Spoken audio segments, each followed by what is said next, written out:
আপনারা আলুর খোসা কি করেন? আলুর খোসা নিশ্চয়ই ফেলে দেন। জিএম রান্নাবান্নায় সকলকে স্বাগত। আলুর খোসা আজ থেকে কিন্তু কখনোই ফেলবেন না। আজ আমি আলু কেটে আলু রান্না করেছি আর খোসাগুলো কিন্তু রেখে দিয়েছি। দেখুন এইরকম মোটা মোটা করে। এই আলুর খোসা দিয়েই কিন্তু চিপস তৈরি হয়ে যাবে, খুব সুন্দর। বাচ্চাদের বাইরে থেকে কিনে আনবেন কেন, ঘরেই কিন্তু তৈরি করে দেবেন।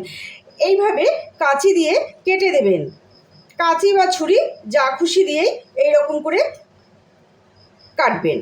কেটে কেটে সরু সরু সরু সরু করে নেবেন। আমি এখন সমস্ত চিপসগুলো কেটে নিচ্ছি। আলুর খোসাগুলোকে আমি আগেও ধুয়ে নিয়েছিলাম, এইবার আমি কেটে নিয়েছি। কাটার পরও কিন্তু আমি ভালো করে ধুয়ে নিচ্ছি।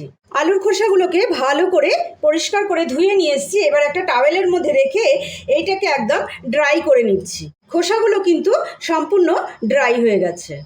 এখানে দিলাম সামান্য বিট লবণ, দিলাম চাট মশলা, সামান্য একটু ঝাল লঙ্কার গুঁড়ো, সামান্য হলুদ, 1 চামচ চালের গুঁড়ি, প্রথমে 2 চামচ কর্নফ্লাওয়ার দিয়েছি, তারপরে আবার 1 চামচ কর্নফ্লাওয়ার দিলাম। মোট আমি 3 চামচ কর্নফ্লাওয়ার দিলাম। এরপরে একটা চামচ বা হাতের সাহায্যে ভালো করে মেখে নেবেন। সামান্য একটু জল ছিটিয়ে দিলাম। জল ছিটিয়ে আবার এটাকে ভালো করে মেখে নিলাম। সবগুলো আলুর খোসার মধ্যে কিন্তু মশলাটা আমাদের খুব সুন্দর করে মাখা হয়ে গেছে।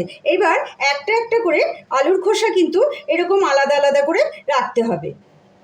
সবগুলো আমি এইভাবে রেখে দিচ্ছি। ওকে এইভাবে ছড়িয়ে রাখলাম। এটা আগে ভালো করে গরম করে নিয়ে তারপরে গ্যাসের ফ্লেম কিন্তু মিডিয়াম করে দিতে হবে। আর একটা একটা করে কিন্তু খোসাগুলোকে ছাড়তে হবে, একসঙ্গে ছাড়লে কিন্তু হবে না। এইবার ভালো করে নাড়াচাড়া করে নামিয়ে ফেলবো লাল লাল করে। দেখুন সেকেন্ডের মধ্যে কিন্তু ভাজা হয়ে গেছে।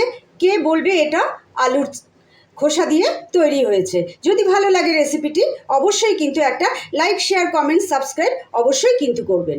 চিপস এতটাই মুচমুচে যে আপনি এয়ারটাইট কন্টেনারের মধ্যে ভরে 1 সপ্তাহ কিন্তু রেখে দিতে পারবেন।